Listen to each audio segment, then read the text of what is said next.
Арай болоо нэг хүн ирэх хэрэгтэй.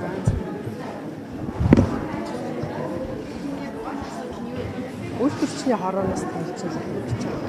Би үйлдвэрчний хорооны дарга ягаа өчигдөр нөгөө тийм нэгцдэг чөлөөсөнтэй холбоотой үйлдвэрчний хороо 350 сая төгрөг ийдсэн гэж яриад байгаа байхгүй. Тийм намайг тэгж байгаа. Тэгэхээр би одоо тэрний эсрэг тайлбар хийгээд нэгцдэг дарга өөрөө нэг сайт дээр ажилчдынхаа эсрэг айгүй олон юм бүтгэлэг мэдээлэл хийсэн тэрэнд бас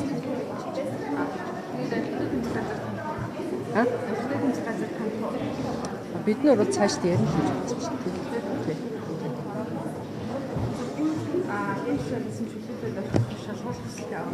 Ер нь бол бидний одоо энэ бүтгэлэг хийж байгаа бид ажилчдын одоо ажилчдаас уучлалт гуйхыг шаардаж байгаа. Тийм одоо нэг хүн ороод ирвэл би хэлчих.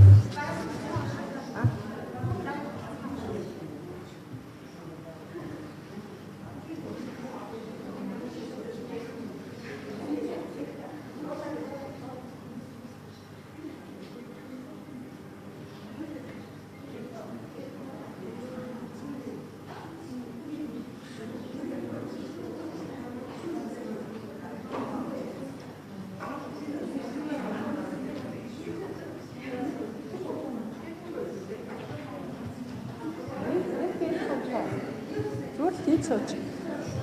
Ичээд. Энд ч эсвэл энд ч.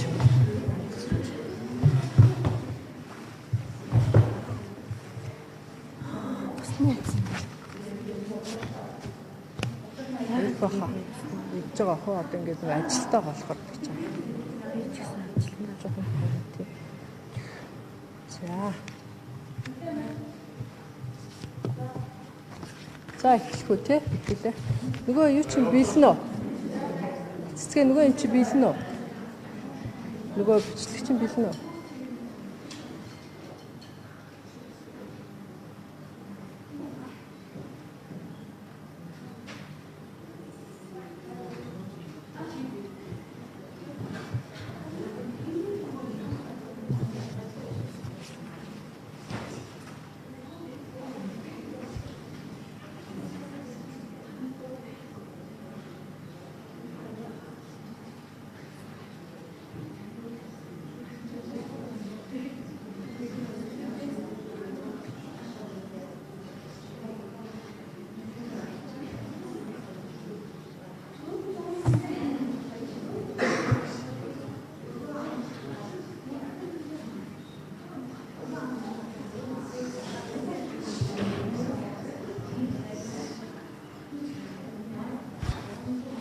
Эрка энэ Эрка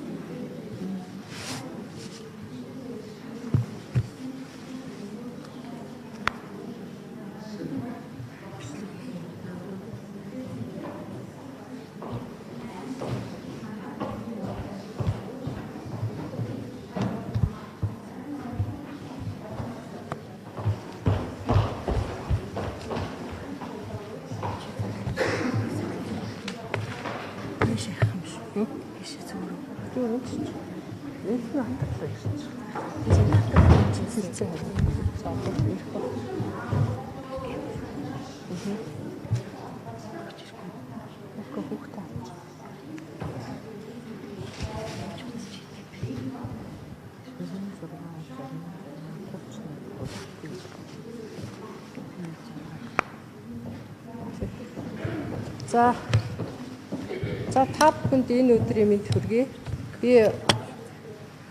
Би өргөн амарч газрын үйлдвэрчний хорон дарга Өнөр Жаргал байна. За би бол бас их барих эмэгтэйчүүдийн эмч зөвлөх зэрэгтэй энэ байгууллагт 25 жил ажиллаж байгаа. Улсад бол 27 жил ажиллаж байгаа ийм эмч байна. Тэгээд өчигдөр инх цэцэг даргыг халагдсантай холбоотой инх цэцэг дарга одоо хамт олонний нэр хүндэд халдаж мөн одоо үйлдвэрчний хорон дарга намайг одоо өчнөө сая төгрөг эзэн мэтээр одоо нийтийн сүлжээнд цацаж нэр хүндэд халдж байгаатай холбоотой бид нар бас хариу тайлбар хийхгүй бол энэ байдал одоо хэрээс хэтэрлээ. Тийм учраас бид нар үйлдвэрчний эвлэлийн тэргүүлэгчд болон ажилчдаа цуглуулж одоо энэ ажилчдынхаа өмнө бол тайлбар мэдээллийг хийхийг хүсээд та бүхнийг дуудсан байгаа шүү. За энд одоо манай тэргүүлэгч 5 хүнтэй Эрдэнэ жаргал манай техникийн инженер, за манай Эрдэнэ чимиг мэргэжлийн сувилагч хийдэг. За Эрдэнэ Баатар гээд мэргэжлийн эмч байгаа одоо ороод ирнэ. За мөн намын гэрэлгээд Яраа эмч байгаа. Намын гэрэл маань хүүхдээ хараад хүүхд нь өвчтэй байгаа учраас ирж чадаагүй. Тийм болохоор ингээд бид нар үйлдвэрчнийхээ эвлэлийн өмнөөс бол ажилчдынхаа нэр хүндийг одоо хамгаалах үүднээс одоо эвлэлд нь нэгдэх энэ байдалтай одоо зөрчигдөж байгаа учраас бид нар хэвлэлийн баг хоролцоо оруулж байгаамаа. За ер нь бол бид нар 2018 онд үйлдвэрчний эвлэлийн ажлыг бол авсан. За 18 онд авснаасаа хойш бол жил болгон ажилчдаа тайлангаа нээлттэй явуулж ирсэн. 2018 онд энэ зааланд хурал хийжсэн, 2019 онд ажилчдаа цуглуулж хурал хийжсэн. Харин 2020 он, 2021 онд бол дэлхийн нийтээр тархсан цар тахалтай холбоотой бид нар хурлаа нээлттэй ажилчдыг цуглуулж хийж чадахгүй байсан учраас энэ А заалныхаа үдэнд бид нар зурган байдлаар самбар гаргаад ажилчдынхаа санал хүсэлтийг гомдол санал юу гэдгийг тэр болгоныг бид нар асууж энэ хурлаа бол тайлан байдлаар хийж исэн. За ер нь бол үйлдвэрчний эвлэлийн татвар гэдэг бол нийт ажилчдын цалин мөн түүнтэй тэнцэх орлогоос бол 1% авдаг. За энэ 1% авсан цалингийн нийт цугласан одоо цалингийн 70% нь бол манай одоо үйлдвэрчний хороо өөртөө зарцуулж 30% нь бол дээд одоо үйлдвэрчний холбоо Монголын эрүүл мэндийн ажилчдын үйлдвэрчний холбоонд бол татвараа төлдөг байгаа. За тэгээд энэ одоо олсон мөнгийг бид нэр ажилчдынхаа тав тухтай байдлыг хангах, ажилчдын одоо ахуй нөхцөлийг сайжруулах, одоо гачигдaltaй хүмүүстэй мөнгөнд тусламж үзүүлэх ийм байдлаар бол ашигладаг. За тэгэхээр энэ мөнгийг зарцуулахад би ганцаараа шийдвэр гаргадаггүй. Хамт олон энэ хүсэлтийн дагуу хамт олноос ирсэн энэ одоо хүсэлтийн дагуу бид нэр төлөвлөгөө гаргаад энэ одоо тэргүүлэгчдийн багаараа хилэлцээд бүгдээрээ гарын үсэг зурж иж энэ мөнгө төгрөг бол гардаг байгаа. Тийм учраас би ганцаараа өнөр жаргал мөнгө зарцуулах надад тийм эрх байхгүй. Тийм болохоор энд бол би санаа зовхгүй байна. Дээрээс нь биднэрт жил болгон эрүүл мэндийн ажилтны үйлдвэрчний холбооны хяналтын хорооноос жил болгон шалгалт ирдэг. Одоо бид нэр шалгалтанд бол дандаа 90-с дээш үнэлгээ авдаг ямар нэгэн зөрчил доголдол бол өнөөдрийн байдлаар гаргаагүй. За түүнээс гадна улирал болгон санхүүгийнхаа шалгалтыг эрүүл мэндийн үйлдвэрчний холбоон дээр очиж тайлангаа өгдөг учраас санхүүгийн ямар нэгэн зөрчил доголдол бид нар гаргаагүй байгаа. Тийм учраас энийг бол бид нар итгэлтэйгээр нүүр багтан бол хэлж байна. За ер нь бол сүүлд үүсэж байгаа нөхцөл байдлын талаар өчигдөр ч гэсэн Монголын үйлдвэрчний эвлэлийн холбоо, эмнэлгийн ажилтны үйлдвэрчний холбоо бол хамтраад хэвлэлийн баг хурал хийгээд та бүхэн манай төрөх дээр болж байгаа нөхцөл байдлыг ерөнхийдөө бол ойлгосон гэж би бодож байна. За 2021 онд бол манайх 487 ажилтнтай байсан. За одоо бол өнөөдрийн байдлаар 162 ажилтан ажлаас гарсан байна. За энд судалгаанууд надад байж байгаа. За энэ судалгаан дотор нь бол 10 хүн декретээ авсан. За нэг 10-аад хүн бол тэтгэвртэй гарсан, 2 хүн нас урсан байгаа. За тэгээд ер нь бол тэр ажлаас гарсан хүмүүсийг судлаад үзэх юм бол ажлын байрны дарамт шахалтыг тэсэхгүй, өөр нь өргөдлийг өгүүлэх, эсвэл ажил дээрээ одоо байх боломжгүй байдлаар ингэж дарамтлалт шахсан учраас ажилчид өөрсдөө өргөдлөө өгч гарсан ийм тохиолдлууд байгаа. Энэ дотор ч гэсэн одоо ажлаас гарсан хүмүүсийн төлөөлөгч бас ирсэн байгаа. Тэгэхээр та бүхэн тэр хүмүүсээс ямар байдлаар ингэж ажлаасаа гарсан бэ гэдгийг бас асууж болно шүү. За мөн одоо энэ дотор ингээд бид нар бүгдийг бичсэн байгаа. Тий улаанаар ингээд бичсэн байгаа. Энэ арт талд нь ингээд одоо улаанаар бичснүүд нь гарсан хүмүүсийн бичсэн байгаа. За тэрний ард шалтгаануудыг бас улаанаар цэнхрээр ингээд ялгаад өчсөн байгаа. Ажлын байрны дарамтаа өөрөө гарсан уу? Ямар шалтгаантай декретэнд яасан уу гэдгийг бүгдийг ингээд бид нар өөрсдөө судалгаа хийсэн. Бидний одоо энэ ярьж байгаа зүйл болгон ардталтаа судалгаатай баримттай учраас бид нар энийг бол хэлж байгаа. За мөн одоо жишээ нь манай болсон хүчний бодлого алдагдсантай холбоотой болсон хүчний одоо газар хүний нөөцөд ажиллаж исэн ажилчид маань ажилласаа дарамтны улмаас гарсан. Гэтэл оронд нь ирсэн ажилчид нь тухайн ажлаа мэдгүй ажилчдын амралт олгох энэ хугацааг бол тушаалыг гаргадаггүй. Тушаал гаргаагүйтэй холбоотой цалингаа авч чаддаггүй.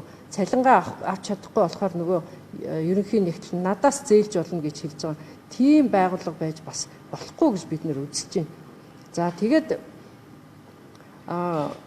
мөн одоо өөрийнхөө хүсэлтээр ажлаас гарсан хүмүүс гараад бас тэтгэмж авдаг. Гэтэл тэр тэтгэмжээ авах тодорхой хугацаатай байдаг. Гэтэл тэр хугацаанд нь тушаалыг гаргахгүй байсараад энэ ажлаас гарсан хүмүүс тэр тэтгэмжээ авч чадахгүй маш олон хүн хохирсон байгаа. Тэр хүмүүсийн төлөөлөлч энэ дотор сууж байгаа. Та бүхэн асууж болно шүү. За жишээ нь захиргаанд 37 хүн ажиллаж ирсэн. Зөвхөн захиргаанд шүү дээ. Тэгэхээр тэр хүмүүсийн одоо 4 хүн үлдсэн байгаа. Бусд нь бүгдээрээ гарсан. Бүгдээрээ өөрийнх нь хүсэлтээр гаргасан байгаа. Хин үлдсэн гэхээр эмчилгээ эрхэлсэн орлогч дарга чанар аюулгүй байдлыг хариуцсан дарга Нярав Ягтлан мөнгөний Нярав энэ 4 хүнээс бусд нь бүгд солигдсон. Энийг бас та нар би худлаа яриаггүй. За ингээд эмнэлгийн удирдлага зохион байгуулалт алдагдсантай холбоотой манай тусламж үйлчилгээ бас доголдож эхэлсэн. За ер нь бол хэдийгээр одоо ийм хүний нөөцийн доголдолд ороод ийм хэцүү байгаа ч гэсэн бид нар ажлаа бол алдаа мадаг гаргахгүй төлөө манай ажилчид өдөр шөнөгүй ажиллаж маш идэвхтэй сайн ажиллаж байгаа учраас манай бол үндсэн үзүүлэлт бол жишээ нь сайжирсан байгаа. За жишээ нь хоног болоогүй одоо бид нар бол ийм олон үзүүлэлтээр өөрсдийнхөө ажлыг дүгндэг байгаа. Гэтэл энэ үзүүлэлтэн дээр энэ улааруулсан зүйлүүд бол бидний ажлын амжилт гэж бид нар үзэж байна. За хоног болоогүй нас оролт бол буурсан, Няра эндэгдэл бодит тоогоор буурсан, перинатал эндэгдэл буурсан, амьгүй төрөлт буурсан, эхийн эндэгдэл буурсан, кесарем мэсцлийн хувь бол бүгдээрээ буурсан байдалтай байж байгаа. За би одоо энэ дээр нөгөө энх цэцэг даргын өөрийнх нь биднэрт хандаж өөрийнхөө фэйсбүүкээр одоо 15 нэр төрлийн зүйлийг биднийг одоо гүтгэнд оромжилсан учраас бид нэр төрөө бас сэргийлэхийг хүсэж байна. За юу гэсэн гэхээр төрөлтийн өвдөлт намдаалтаас мөнгө авдаг байсан зогсоосон гэж байгаа. Үгүй ээ. Энэ бол төрөлтийн өвдөлт намдаалт гэдэг бол нийт одоо Монгол улс битгий ил дэлхийд дахин төрөлтийн үед өвдөлт намдаалтыг бол манай байгууллага анх 2000 онд санаачилж хэрэгжүүлсэн. Гэтэл нөгөө төрөлтийн өвдөлт намдаалт хийдэг гуурс нь өндөр өртөгтэй учраас бид нэр өөрсдийнхөө төсөв мөнгөөр авч чадахгүй. Эмчнэр нь одоо оруулж ирдэг байгууллагууд руу захиж тэгээд төлбөртөө тэр хүмүүс нь тэр газрын төлбөрийн төлж хийлэгдэх байсныг дүүрэн бэлэг манай дарга байсан үед бол энийг зогсоож өөрийнх нь төсөвт нь тусгаж энэ байдлыг бол арилгасан. Энэ дарга бол арилгаагүй. За өшөө одоо эмч үйлчлүүлэгчийг бол хохироодог гэж утсан байгаа. Тэгэхээр ялгууртай ханддаг гэж байгаа. Тэгэхээр хин гэдэг үйлчлүүлэгчийг хин гэдэг эмч ялгууртай хандсан бэ гэдгийг бол баримттай ярих хэрэгтэй гэж бодож байна. За ер нь бол тэр одоо захиргаанд орсон хууль хүчний байгууллагад ажиллаж ирсэн зарим нэг хүмүүс нь манай ажилчдыг бол санаанд багтамгүй үгээр бол дайрч доромжилт дарамталдаг одоо биднэрт бичлэг нь бас байж байгаа. Яадгүй гэхээр бид нар тийм үгийг урд нь хаач сонсож байгаагүй. Махны машин болгоно хэрчин цусыг чин гоожуулна амын чин хаана хэрэг хавтаст хэрэг үүсгэн ч гинөө одоо ерөөсөө мэдхгүй ийм байдлаар бол эмнэлгийн байгууллагын эмнэлгийн салбарын ажилчдыг бол дээрлэхэнд оромжилсан ийм зүйл бол зөндөө гарсан. Тэгэхээр энийг бол баримттай бичлэг нь биднэрт байж байгаа. За арх уусан гэж байгаа. Бид нар тэгэж арх уугаад хин гэдэг эмч арх уугаад зогсож байгаад кейс рүү их гэдээсэн. Хин гэдэг эмч арх уучаад Няра үцгээ зогсож ирсэн зогсоолгосон гэдгийг бид нар бас асуумаар байна. Яагаад гэх юм бол ийм хүнд нөхцөлтэй байдалд ажиллаж дахиад ажилчид нийгмийн дунд ийм нэр хүндээ бууруулсан, нэр төрлөө халдсан ийм байдлыг бол хүлээж авахыг бол зөвшөөрөхгүй байна. Тийм учраас одоо яг халагдсан тохиолдол байгаа. 3 тохиолдол байгааг бол би мэдэж байна. За 2 нэг сэлэсэр, нэг лаборант, нэг эмч 3 бол халагдсан. Тэр хүмүүс бол тэртээ тэргөө өөрсдөө арх ууснаа хүлээн зөвшөөрөөд ажлаас халагдсан. Гэхдээ 2021 онд манай дарга өөрөө ажил томилогдож ирэхдээ манай нэг юм чи алтан гац авсан. Нөгөө алтан гацсны найрыг тэр найр явахтай хүлээн авалтыг бид нар тэр Б зааландаа зохион байгуулсан. Тэр Б зааланд өөрөө ч тэр хундаг тулгсан, бид нар ч хундаг тулгсан. Тэгээ яг тэр залуу эмчийн маань арх уусан гэд ажлаас нь халсан. Биднэрт бол тэрэн дээр хэлэх үг байхгүй, тэр бол үнэн. За ер нь бол чанар аюулгүй байдал алдагдсан гэж би түрүүн хэлсэн. Ер нь эмнэлгийн ажилтны одоо эмнэлгийн ажилтан байснараа эмнэлгийн ажилтан ганцхан одоо чанартай тусламж үйлчлэгээ үзүүлэхээс гадна тоног төхөөрөмж эмнэлгийн хэрэгслийн хүртээмж сайн байж бид нар тусламж үйлчлэгээгээ үзүүлнэ шүү дээ. Гэтэл өнөөдрийн байдлаар манайх ганцхан яханы нэг ч яханы эмч байхгүй. Ганцхан нарийн мэрэгжлийн дотрын эмчтэй ажиллаж байна. Нөгөө дотрын эмч нь үнэхээр ядартлаа ажиллаж байгаа. Эхоны эмч байхгүй. 4-5 шилдэг сайхан залуучууд байсан. Дарамтласаар гаргацсан. Тэр залуучууд ч гэсэн өөрсдөө хэлэх баг. За тэгээд одоо хүртэл манай тендер байхгүй. Тендерээ зарлаж чадахгүй байгаа. Тендерийн бус үнээр эмээ аавна гэдэг бол нөгөө тендерт орж байгаа үнээс 2-3 дахин хэд дахин үнээр бид нар тендерийн бус үнээр эмээ авч одоо ажиллаж байгаа, үйл залгуулж байгаа гэсэн үг. За мөн савангийн тендер, гар угаах ариутгалын бодисны тендер бас байхгүй. Тэгээ өнөөдөр одоо ингээд тэрийг өгдөө. За жишээ нь одоо ингээд нярван саван олгооч, гар ариутгах бодис олгооч, мөнгө өгөөч гэдэхэнгүүт нөгөө удирдлага захиргааных ингээд хоорондоо бичгээ шийдэлцээд энэ боломжгүй, тэр боломжгүй, тийшээ шийд мөнгө авахгүй чадахгүй гэж байгаа. Тэгэхээр ихнийрээ тусламж үйлчлэгийг үзүүлж байгаа газар гарын ариутгалын савангүй, ариутгалын бодисгүй яаж үйлчлэх юм бэ? Энэ бол бүр 100% манай чанар алдагдаж байгаа гэсэн үг байхгүй юу? Тэгэхээр бид нар ийм нөхцөлд ажиллаж байна. Дээрээс нь албан бичгээр харьцах. Хоорондоо ингээд тэр сам тийм юм хэрэгтэй гингүүт албан бичгээр өг. Албан бичгээр өгөөд ахад энэ асуудлыг шийдэлгүй. За ийм байгаа. Дээрээс нь бас манай эмчилгээ эрхэлсэн орлогч дарга, чанарын албаны дарга хоёр өвчтөй байгаа юм байлээ. Би бол амарч байгаа. Гэтэл тэр хоёр хүн жишээ нь одоо манай Баян Жаргал гэдэг эмчилгээ эрхэлсэн орлогч дарга зүрхэн өвдөд Турк руу зүрхний стент тавилдаг хагалгаанд яваад ирэхэд нь манай байгууллагын тэр дотоод төлөвлөлт үйл ажиллагаа эрхэлсэн дарга дотоод хяналтын хүн хэлж байгаа. Баримтаа авчраа тэр хагалгаанд орсон бичгээ өг, биелээ үзүүл, паспортоо үзүүл гэж байгаа. Бид нар хаана амьдраад байгаа юм бэ? Ийм хүнлэг биш байж болохгүй шүү дээ. За нөгөө эмч нь болохоор бодвол одоо стресс авсаар агаад ходоод нь өвцөн гэж би дуулсан өнөөдрийн байдлаар. За харьяа бус мөнгө авдаг гэж ярьж илээ. Харьяа бус мөнгө авдаг асуудал байсан. Гэхдээ одоо энэ 2021 оноос гүйцэтгэлээрээ санхүүжиж өвчтөн одоо болгонд гүйцэтгэлээр нь даатгалын мөнгө орж байгаа учраас бид нар энэ асуудлыг бол шийдсэн гэж бодож байгаа. За дахиад дараагийн асуудал нь юу гэхээр нэг суудлын дээр 10-20 жил ажилласан хүмүүс ингээд бугшаад бээр идэ болоод гэж ярьж байгаа. Үгүй ээ. Манай эрүүл мэндийн салбарын хамгийн үнд капитал бол эмч, эмнэлгийн ажилчид. Юугаар ч сольшгүй олон жил байх тусмаа туршлага хуримтлуулж эмнэлгийн аюулгүй байдал, эмч нарын аюулгүй байдал, үйлчлүүлэгчийн аюулгүй байдал улам нэмэгддэг ийм мэрэгжил. Гэтэл энэ хүмүүсээ шахан дарамтлаж гаргана. Нөгөө хүмүүс нь маргааш нь гараад шууд өөр эмнэлэгт орчиж байгаа. Яагад гэвэл тийм олон жил ажилласан туршлагатай хүмүүсийг авахгүй яах юм? Бид нар ингээд өөрсдөө хүн хүчний дутагдалд орчоод байгаа байхгүй юу? Тийм учраас энийг бол бас би няцааж байгаа. За нөгөө хувийн эмнэлэгтээ тэгээд тойроо тэр хувийн эмнэлгээд үйлчлүүлэгчээ ингээд чирээ явдаг гэж ярьж байгаа. Үгүй ээ. Одоо 2021 оны хөдөлмөрийн хуулиар эмч ажилчид ажлын бус цагаар зэрэгцэн хөдөлмөр эрхлэхийг бол зөвшөөрсөн байгаа.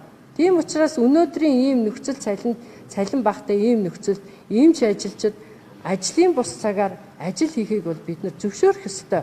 Манай байгууллагт 1-2 эмч хувийн эмнэлэгтэй биш 30-аад эмч байгаа. Тийм учраас энийг бол бас тэгж хэлж болохгүй гэж бодож байна. Хэрвээ цалин сайн өгөөд хэдэн саяар нь цалин авдаг бол бид нар юу гэж эмнэлэгт ажиллаулаад үр хүүхэд гэр бүлдээ цаг зав зарцуулах юмаа ингээд гадуур яваад сууж идэх юм тийм байхгүй шүү дээ. Тэгэхээр энийг бас зөв ойлгох хэрэгтэй гэж бодож байна. За тэгээд ер нь бол би Ахмад үеэ бэлтгэх одоо тийм програмыг хийсэн гэж ярьж илээ. Үгүй. Бид нар 2000 оноос төгсөлтийн дараах сургалтыг бол авч эхэлсэн. Би ч гэсэн 2002 онд сургалтын албаны дарга явж лээсэн.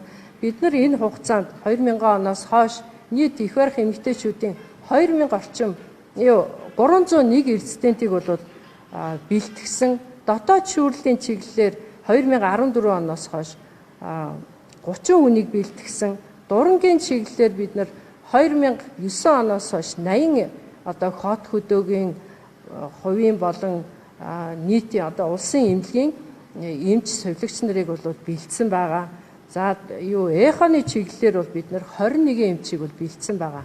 За тэрнээс гадна их хоёр даргын үед багш шавийн уулзалт, багш шавийн холбоог бол бүр тогтоогоод туршлагатай эмч, туршлагатай их баригч, туршлагатай совилогч нарт тухайн одоо залуу эмч нарыг, залуу их баригч нарыг, залуу совилогч нарыг бүр хооронд нь уулзуулж багш шавийн баярыг бол хийж исэн. Энэ бол тасралтгүй үйл ажиллагаа явсаар байгаа, өнөөдөр ч гэсэн явж байгаа.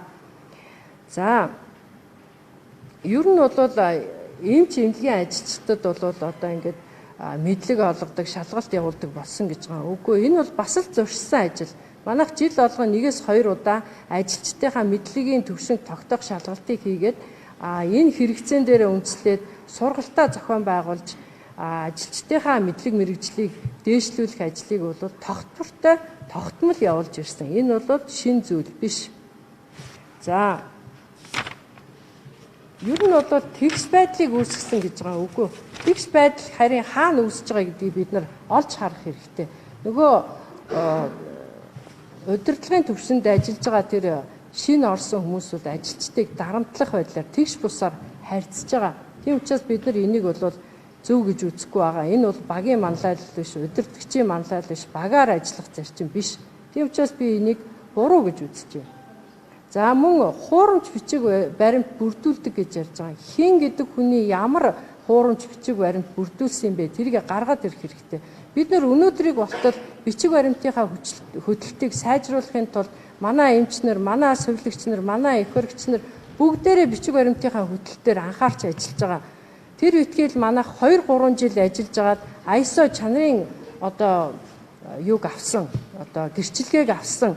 Гэтэл энэ жил нөгөө гэрчилгээнийх нь хугацаа сунгагдах ёстой. Яг энэ өдөр сунгагдах ёстой байтал удирдлага нь гэрээгээ хийж өгөхгүй, сургалтынх нь мөнгөний шийдэж өгөхгүй байсаар хагаад бид нар энэ жил энэ ISO-гоо сунгаж чадахгүй байдал нөхцөл үүссэн байгаа. Энд бол үнэхээр харамсаж байгаа.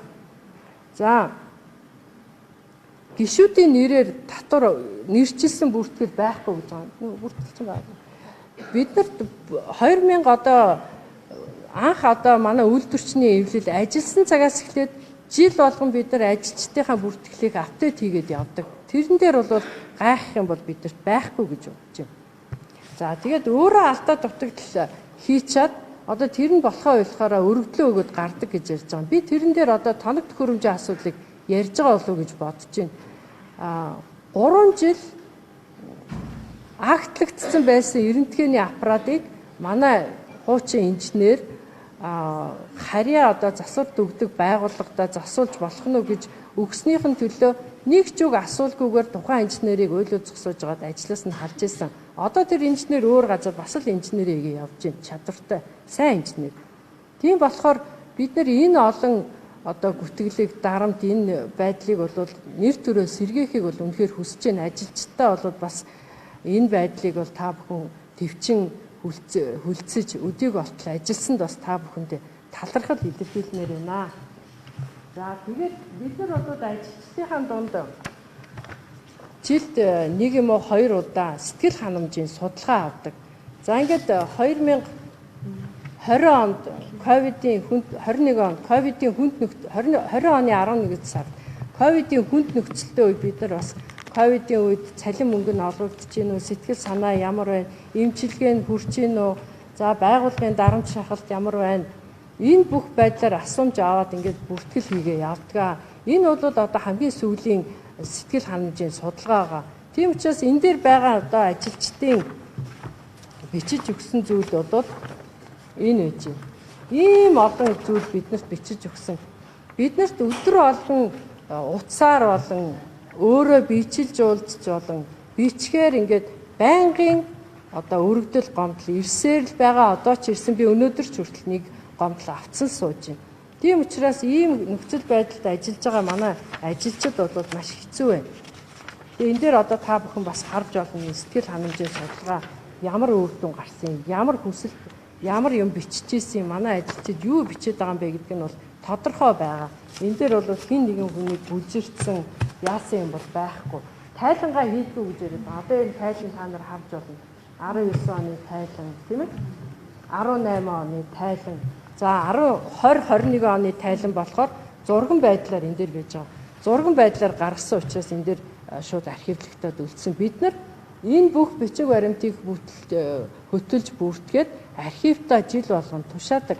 Тийм болохоор бид нар ямар нэгэн байдлаар хууль бос хэн нэгнийг гүтгсэн, гүжирсэн, мөнгө төгрөг идсэн ийм юм байхгүй. Би ч гэсэн өөрийнхөө нэр төрд ингэж халдуулж байгаа бол айгүй харамсаж байна. Үнэхээр сэтгэл бол гутарч байна. Энэ байгууллагт би 25 жил ажиллаж байгаагийн хувьд өнөөдөр энэ дотор хэн нь хинбэ, хэн нь ямархуу байдалтай амьдардаг, амьдралын нөхцөл, хэн нь ямар ааш араншинтай, хэн нь хинбэ гэдгийг бол би гарын 10 хөрвшгэ мэдтгээ.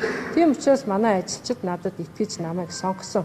Намайг харин 2022 оны 4 сарын 26-нд би дараагийнхаа сонгуулийг хийх гэж сонгуульт ажиллаа зарласан байтал миний ар гэрт асуудал үүсээд ээж маань хөлөө оглоод би 2 сар ажилласаа чөлөө аваад ингээд би ажилдаа орж ирсэн. Одоо би ажилчдынхаа хурлыг хийдгээрээ хийн.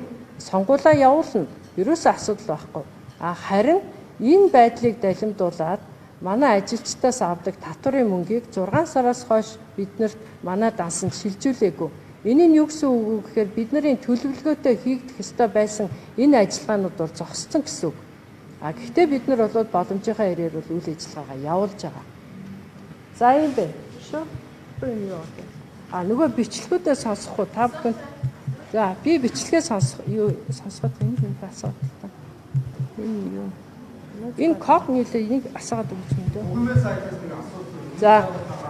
Бодлогын асуудал ярьж сав бод яриад тэгээд үйл төсний хэмжээ өмнө яагаад ураад өнөөдөр бас яагаад хэрэгтэй болж байгаа ч бас энэ санагдчихэв.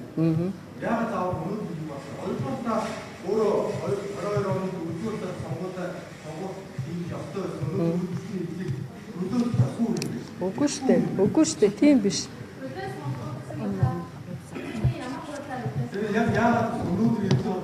За харин тийм. Ер нь бол үйлдвэрчдийн эвлэлийн дараагийн хуралдаж дарган сонгогдтол энэ үйлдвэрчний дарга бол хүчин төгөлдөр байна гэсэн манай үйлдвэрчний холбооны хуулинд байдгийг. Тийм учраас би энэ хуулийнхаа дагуу ажиллаа явуулж байгаа. За нөгөөдгөр яагаад би өнөөдөр ингэж дуурч байгаа юм гэхээр өчигдөр манай үйлдвэрчнийхэн хэвлэлийн баг хурал хийсэн. Өнөөдөр бол бид нар яагаад хийж байгаа юм гэхээр бидний нэр төрөлд халдаж биднийг өчнөө мөнгө төгрөг эдсэн гэж яриад байгаа учраас би одоо дугаа хийж явах юм бол тэр мөнгөний эдсэн юм шиг болчих гээд байгаа байхгүй юу. Тийм учраас би өөрийнхөө талаас тайлбараа хийх ёстой. Та яагаад савнгийн асуудал яриад байна гэдэг чинь айгүй чухал асуудал байхгүй юу. Гар угаах, гарын аюулгүй ариун цэвэр, гарын энэ асуудал чинь халдвар дамжих хамгийн гол алхам байдаг. Тийм учраас энэ бол чанартай үйлчлэгээнд бүр 100% нөлөөлнө гэж би үзэж байгаа. Манай үйлчлэгээ ингэж ажиллаж хичнээн сайн байгаа. Ахмадтай захингаас нь шууд хэвчтэй биш үү? Тийм. Тэр хаалцсан 100 хүн гэж байна. 162 хүн. 162 хүнээс чинь тэгээд ямар нэг хүн биш ахмад өөрөө өдөө орон шилжих гэсэн хүмүүс байгаа үү? Байгаа. Тэгээд яг эцэг секретараа авсан шүү харагдуултай байгаа чинь байгаа. Гэхдээ харагдуулах гээд биш. Харагдуулах гээд биш байхгүй. Та одоо наад асуултаа тий. Та бол энэ ажилчдаас асууж болно. Яагаад гэх юм бол тэр хүмүүс үнэхээр амьдралын шаардлагаар явсан хүн байгаа. Декретэндээ явсан хүн байгаа. Тэтгэвртэй гарсан хүн байгаа. Би энийг 162 хүн гарсан гэж ярьсан, халагдсан гэж яриаггүй шүү дээ. Гэхдээ яг ажлын дарамтаар гарсан хүн бол 52 хүн байгаа. Тэрнээс гадна өөрийнхөө хүсэлтээр гэсэн өргөлөө өгсөн хүмүүс дотор худлаа одоо хүүхдээ харна, ээжигээ харна, тэрийгээ харна гэж худлаа шалтгаан бичиж гарч байгаа хүмүүс зөндөө байгаа байхгүй юу? Яагаад гэх юм бол ажилд орж байгаа ажилчин, ажлаас гарч байгаа ажилчин хоёр бол аль алинд нь надаар гарын үсэг зурвал шалтгаанаа хилдэгэн. Тэгээд би гарын үсэг зурж явах явцдаа асуудаг байхгүй юу? Та яагаад ажилласаа гарч байгаа юм бэ? Танд ямар шалтгаан байгаа юм бэ? Та надад үннээ хэлчих. Дарагдаа хэлэхгүй, хамт олондоо хэлэхгүй хэрнээ үйлдвэрчний хороонд дарагдаа ганцаарчилж очилж зовлонгоо ярьдаг хүмүүс зөндөө байдаг. Тийм учраас би энэ хүмүүсийг төлөөлж дуурч байгаа юм. Би Өнөр Жаргал гэдэг хүн өөрийнхөө нэрийн өмнөөс би ганцаараа би энийг ярьж байгаа юм биш. Энэ бол манай ажилчдын дуу хоолой. Манай ажилчид энд ороод ирээ суудсан байна. Та бүхэн асууж болно. Ямар байдгүй, яасан, ийсэн бүгдийг нь асуу тань.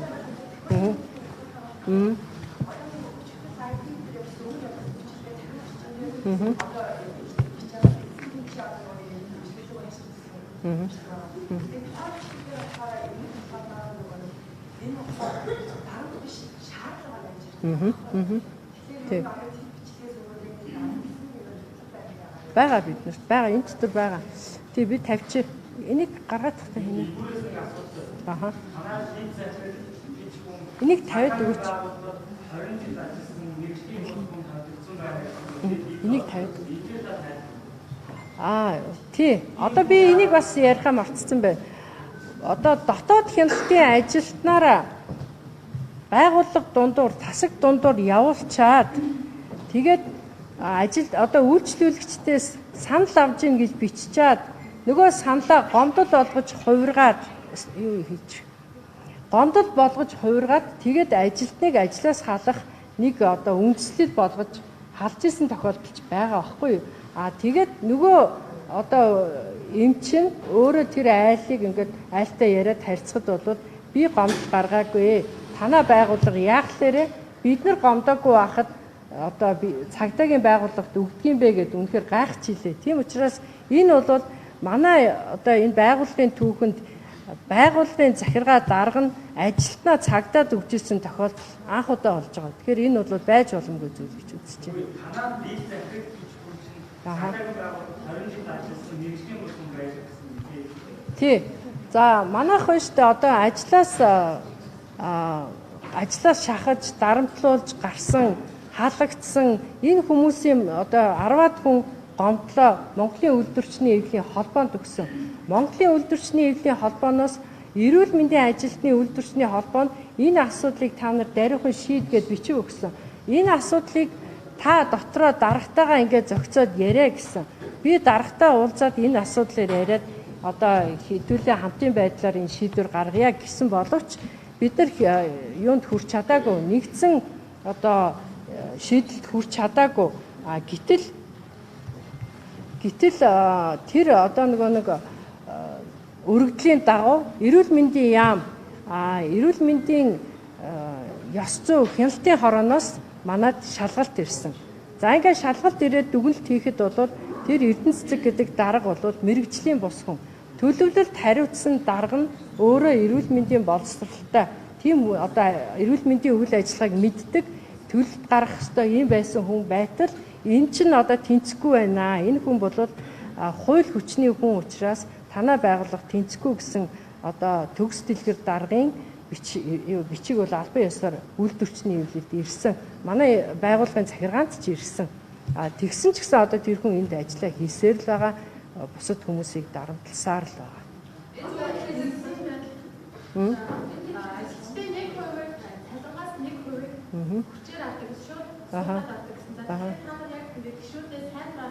Тий. Бага. Тий.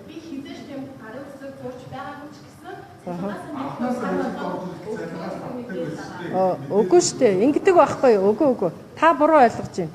Хүн ажилд орохдоо бүх одоо захиргаанд байгаа дарга нараар гарын үсэг зурулдаг юм. За тэрэн дээр үйлдвэрчний хороонд даргын гарын үсэгч бас байдгийн. За тэгэнгүүт үйлдвэрчний хороонд дарга гарын үсэг зурхтаа та үйлдвэрчний гишүүн мөн үү? Үйлдвэрчний эвлэлд одоо байх уу гэхэд тэр хүн эрхээ хамгаалуулахын тулд би байна гэж хэлдэг. Тийм учраас би ямар нэгэн байдлаар дураараа тийм юм байхгүй. Бид нар түрүүн би бас хэлсэн та сонсоогүй юм шиг байна. Бид нар байнга одоо нэр одоо ажилчдынхаа нэршилсэн бүртгэлийг гаргасаар явдаг, шинжилсээр явдаг. Одоо хамгийн сүүлчийн 22 оны бүртгэл хүртэл биднэрт байгаа. За нэгнээс асуулт байна. Аха.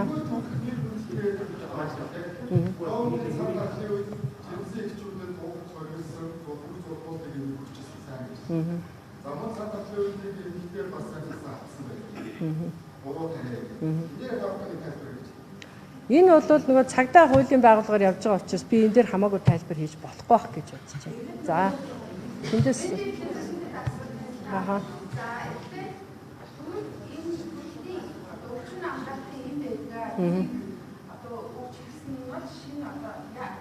Шин. Тий.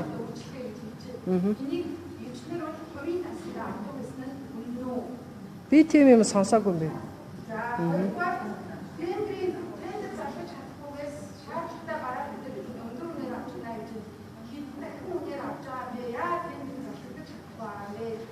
Би бол тендер зарлахад оролцдог хүн биш л дээ. Гэхдээ тендер зарлахад тодорхой хэмжээгээр тэр санхүүгийн болон одоо яг эмнэлгийн бараа бүтээгдэхүүнд мэрэгшсэн хүн тэрийг зарлах хэрэгтэй байдаг. Гэтэл энийгээ хийж чадахгүй байгаагийн улмаас энэ тендерийг бол зарлж чадаагүй гэж би сонссон. Тийм ч учраас тендерээ зарлж чадаагүй, тендер нь бутсан ч гэлөө тэгээд одоо энэ тендерийн үн юу байхгүй байгаа, эм тариа орж ирэхгүй байгаа.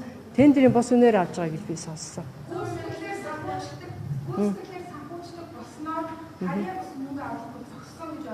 Болно тий.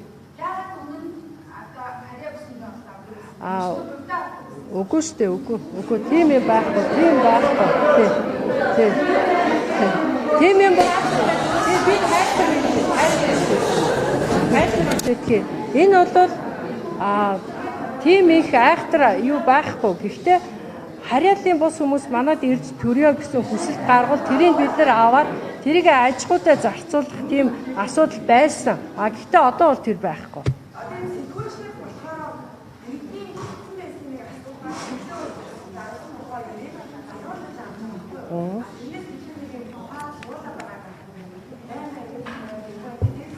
Гэхдээ ийм байхгүй. Би одоо өөрийнхөө би одоо үйлдвэрчний эвлэл тайлангаа тавьдгүй санхүүгийн зөрчилтэй 350 сая төгрөг ийдсэн. Тэгээд дээрэс нь ажилчдын нэр хүндэд халдаж фэйсбүүкээр 15 нэр төрлийн гүтгэлэг явуулсан учраас би энэ тайлбар хийх гээд дуудсан байхгүй юу? Тий. За.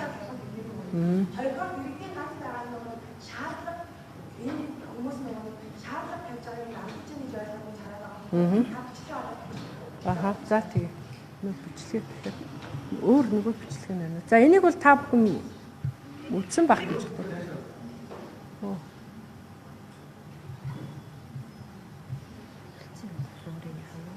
Чангалт нь байлаа. Би нөө хүний компьютер бариад ороод ирсэн болохоор энийг надад явуулаад төрчилждэг байх. Манай ажлын өсөлт дараагаар бүрийн хэлтэй гэдэг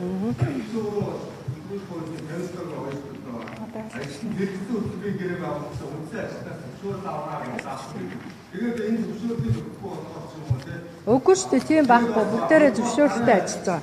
Энэ зөвлөгчд орой цагаа амрах ёстой цагтаа хувийн эмнэлэг дээр очиж ингээд ачааллаа тэр нь эргээд нөгөө нэг энэ танай эмнэлэг дээр төрж байгаа энэ орохт бол асуудал үүсэх багтаад байна. Та айгүй харин тийм ээ. Та буруу яриад байна. Уучлаарай тий, уучлаарай. Яа. Тий, за өөр асуулт байна уу? Тий, одоо манай ажилчид танд хариулж явах шиг үү? За. Энэ нөгөө нэг юу спикерийн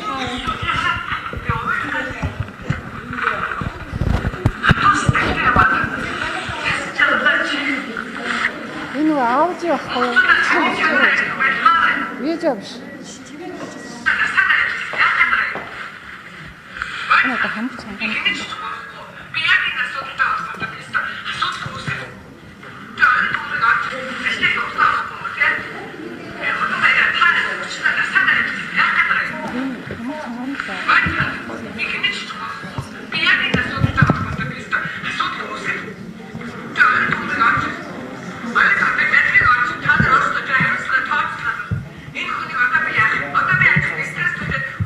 хамгийн чанарын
Энэ бас бичлэг байна.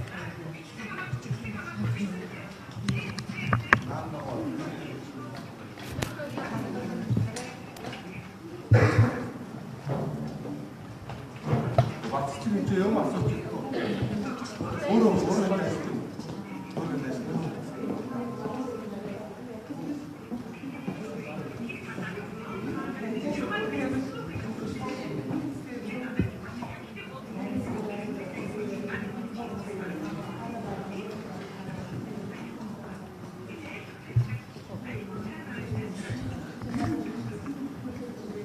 За манай ажилчдаас асуух зүйл байвал ажилчдын зүйл хэлсэн байна. Микэр гол цэнтраа. ирсэн хүн хам. Энэ нөгөө нэг барагддаг юм гэсэн. Танаас ганц хоёр юм. Одоо ингэж хэлсэн хурдаа би дуусчихъя. Яг би хэлэх гэсэн юмнуудаа хэлчихсэн. Энэ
Сая таны энэ бичлэгчэнд авчихсан батцын устганы дайсан гэж байна уу? Ажилтдаг юм чи. Яг одоо ажиллаж байгаа те. 267 сая төгрөг танай даасан тогсон өргөн амарч өгсөн. Ороо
ирсэн байгаад өмнөөс их баярлж байна. За өнөөдөр бол манай ажлын байрны дарамт бол ялангуяа тий удирдлагын одоо захиргааны ажилчид гэж байсан. Бид нар 30 гаруй аюул хүчирхэг хамт олон байсан. Олон жил ингээ ажил нь гартаа орцсон хамт олон байсан. За тэдгээрээс одоо ерөөсө 4 хүн үлдсэн. За бусдын нь бол бүгдийн ажлаас ямар нэгэн байдлаар дарамт шахалт тэгээд ажлах нөхцөлийг нь бүрдүүлэхгүй тэр байдлаар бүгдийг гаргасан байгаа. Мэдээж байгууллагатай 28 жил ажилласан хүн те дараа жилийн тэтгэврт гарах гэж байгаа хүн энэ байгууллагаасаа тэтгэвртээ гарахыг бодно. Тэгэхэд дараа жилийн тэтгэвртээ гарах гэж байгаа хүн хүртэл ажлын байрны дарамтаараа ажилласаа гарч байгаа. За тэгээд өнөөдөр би удирдлагын багт орж ажилладаг.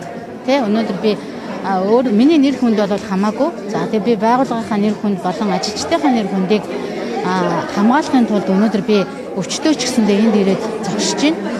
Өнөөдрийн байдлаа би бол өвчтөө байсан. Гэтэ яалтчгүй бүр сэтгэл зүрхэн наашаа учраас наашаа хүрээд ирлээ. За тэгээд ингээд одоо ингээ ажлаас халагдаж шалтгаанууд нь одоо тэр төлөв өгсөн ч юм уу те нэг өөрсдөө сайдраар халагдсан. За мэдээж те тэр хүнд тэр өргөдлийг бичүүлнэ гэдэг бол те ямар ч шалтгаанаар бичүүлж болно. За ажлын байрны маш их төвчгөө дарамтаас болж тэр хүн те ямар нэгэн хувийн шалтгаан бичиж ажлаас гарч байгаа юм. За гарсан хойно тэр хүний жинхэнэ шалтгаан бол тодорхой болж байгаа мэдээж. Би энийг бол хүсээгүйгээр бичсэн гэж байна. За одоо жишээлбэл манай тэнд ажилчдын өргөдөлж байгаа. Би яагаад ингэж байгаа юм гэхээр ажилчдынхаа нөгөө өргөдлийг яг өөрийнх нь нөгөө нэг хүснээр нь одоо жишээлбэл авчих юм бол те тухайн хүний тушаалыг нь гаргахгүй, ажилгүйдлийн тэтгэмжийг нь өгөхгүй. Одоо зөндөө олон хохирцоо. Одоо тэнд манай Мажга гэдэг охин байж сууж хүний нөөцийн албаны ажилтан охин. За тэгээд Ануужин гэдэг нэг охин байгаа. Манай хэвлэл мэдээллийн ажилтан байсан. Тэр бас ажилгүйдлийн тэтгэмжийг авч чадаагүй. Заяа гэдэг халдвар судлаач охин байгаа. Бас ажилгүйдлийн тэтгэмжийг авч чадаагүй. Одоо өчигдөрхөн манай нэгтлэн бодогч нараа байгаа. Наран чимээг бас адилхан ажилгүйдлийн тэтгэмжийг авах боломжгүй. Яагаад гэвэл яг нэг үнэн шударгаар юмаа бичээд өгж байгаа хүүхдүүдийн тушаалыг нь гаргахгүйтэй холбоотой ингэж хохироож байгаа байхгүй юу. Тийм учраас тухайн хүн хохирохгүй тул тэгээ энд яг бодит байдлаар ингээд өөрийнхөө гарах шалтгааныг бодитоогоор нь бичээд гарах ямарч боломжгүйгээр ингэж хувийн шалтгаан бичиж гараадсан. За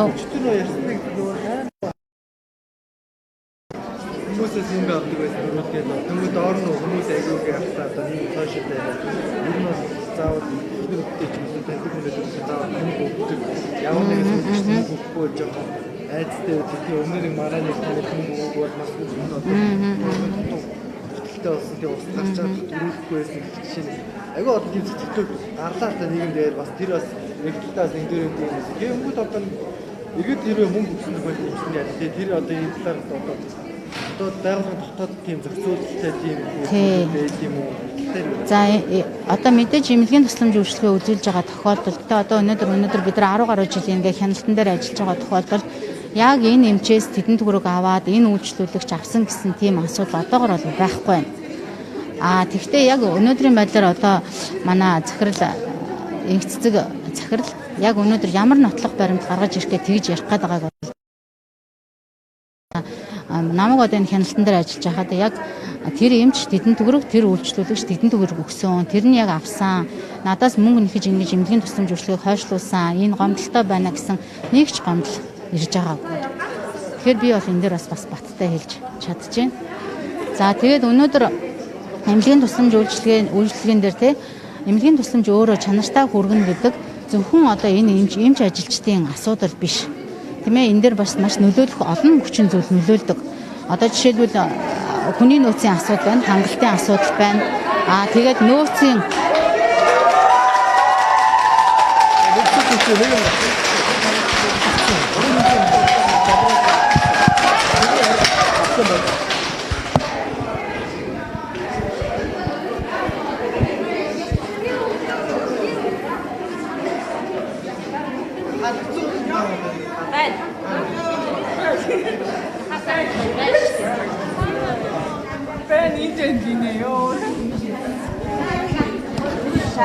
сайн байна уу та?